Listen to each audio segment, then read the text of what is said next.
Hey there, I'm Ben. Garmin Instinct 2X Solar Review. In 2015, Apple launched a really fun, magical product. But wait! This is a Garmin review. Why are we talking about Apple, you ask? Shut up, we'll get there.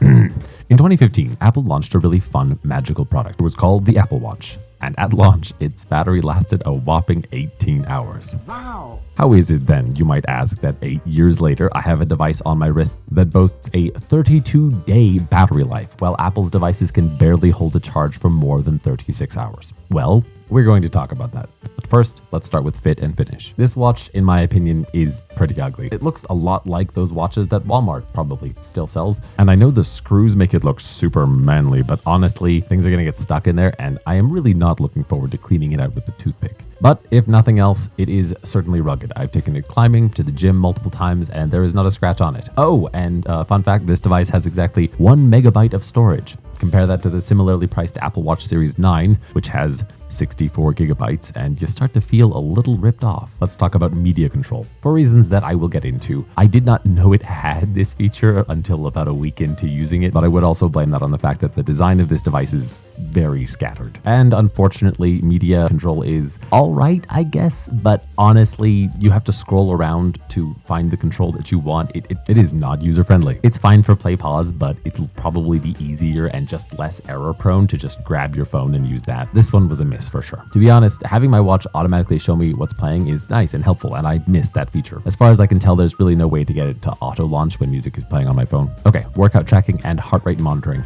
I don't know why it's telling me my heart rate when I'm not working out. I don't know if other people find that useful, but I certainly didn't. I dislike that I have to manually add poses while I'm doing yoga. Frankly, I just like that my Apple Watch records the workout and my heart rate and how many calories I burned. I don't really want to stop every time I do a yoga pose and push a button. Same thing goes for high intensity training. I understand that this may contribute to accuracy, but unfortunately using the watch in this way is actually taking me away from my workout, and that is really the last thing that should be happening in this case. I do also miss automatic workout tracking. Honestly, I would be fine to go without this feature if I could just essentially add my workout afterwards by grabbing the accelerometer and heart data from the past 2 hours or so, essentially just telling my watch when I was rowing and then having it extrapolate the appropriate workout data from there. Okay, let's talk about charging and battery. Battery on this thing is insane. Honestly, kind of what I expected from the Apple Watch Ultra 2, but of course we know that didn't happen. I charged it to 100% and put it on my wrist at around 4:15 on December 6th. And honestly, I'm kind of stunned that the battery estimate that I'm getting here is for the device with battery saver mode turned off.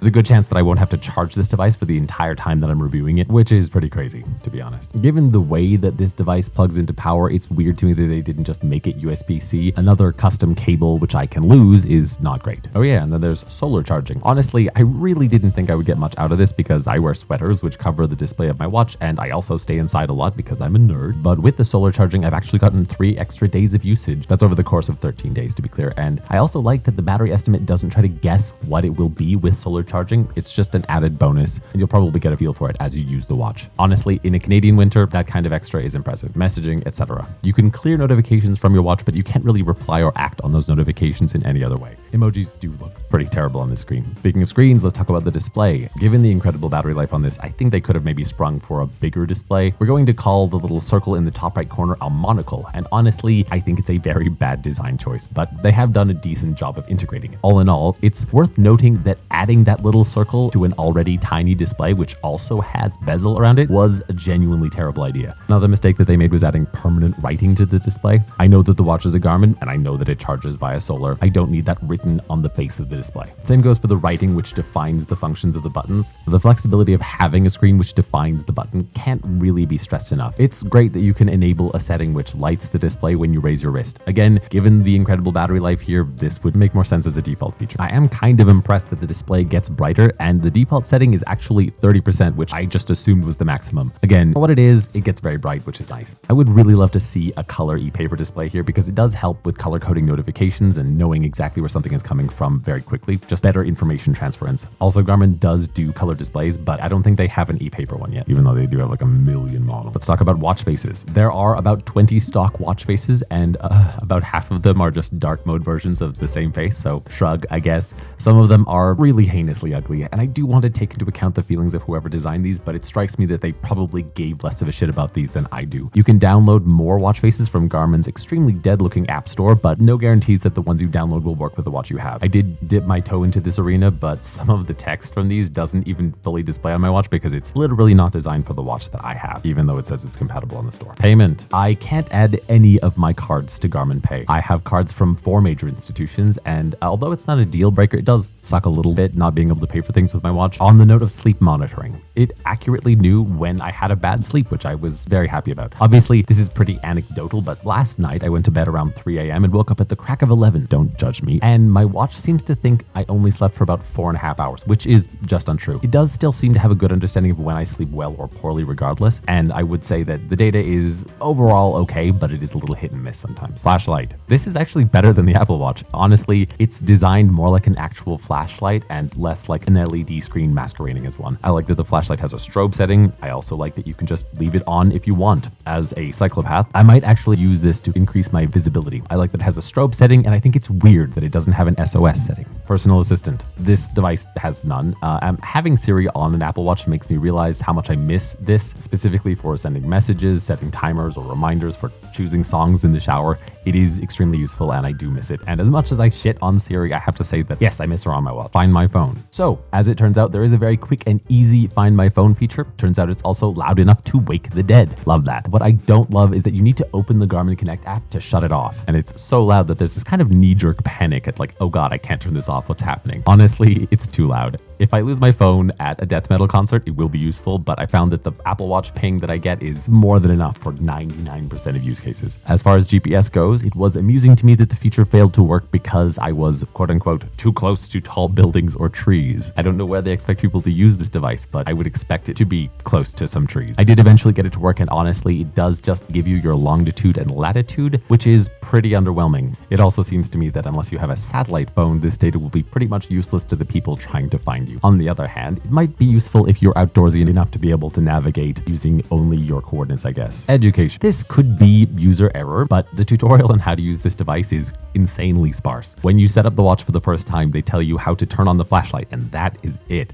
And frankly, the completely wordless one-page instruction booklet isn't much better. At the very least, they should tell users about the hotkeys, which if you can decipher the glyphs, you will understand, I guess. Honestly, as much as I may have been a little stupid on this, I have to feel that as a card-carrying fool, if I had a problem with this, it's obviously not foolproof, and the device that's made for millions of people probably should be. One really useful example would be that each button is a hotkey. So the top left button opens a menu of tools, which is extremely useful and which you can't really access from any other place. Let's talk about environmental impact. I like that almost all of the packaging is cardboard. I'm seeing this more and more, and I'm very happy about it. I've looked into the environmental certification, which Garmin mentions on their website, and some of them appear to be somewhat legitimate, but others look a lot like virtue signaling. All in all, Garmin appears to be conscious of the climate crisis, but like a lot of companies, it's also taking very little in the way of proactive measures outside of what is strictly enforced by local governments, and that is frustrating. If you'd like a ton more details, I have a paragraph on this in the description, which is wink wink below the like button. Summary. I have a lot of thoughts here. The most important thing to know here, though, is that I probably would not buy this watch. If I was doing maybe a 60-day trek in the wilderness, absolutely. But for the casual hiking that I do, my Apple Watch Ultra 2 is great, even if it definitely should and could have a much better battery. Whether or not you actually buy this really depends on what you need. Having said that, for almost $500, I feel like I'm being ripped off just a bit. If you can handle charging your watch on a more regular basis, I would say that you'd be better off just buying a Series 9 because frankly, the only thing it doesn't do better is battery. Something else that's come up for me a lot is that I really do genuinely miss my Apple Watch. For all of its terrible battery life, I have to say that it is generally just a more useful device. But I do just want to reiterate that Apple could be doing so much better in balancing features and battery life. It feels like there's a very good chance Apple is just screwing us over here. That might be because they're pushing way too many features, or it's just because they want to make more money. Either way, I would love to see some scrappy little startup give Apple a run for its money because honestly, the technology required to do this is not new. Honestly, just give me something with 80% of the features and a week-long battery, which based on the tech I'm seeing would be extremely doable. Anyway, thanks for watching all the way to the end of the video. This is BRBTG. I'm BRB, and as always, I'll be right back.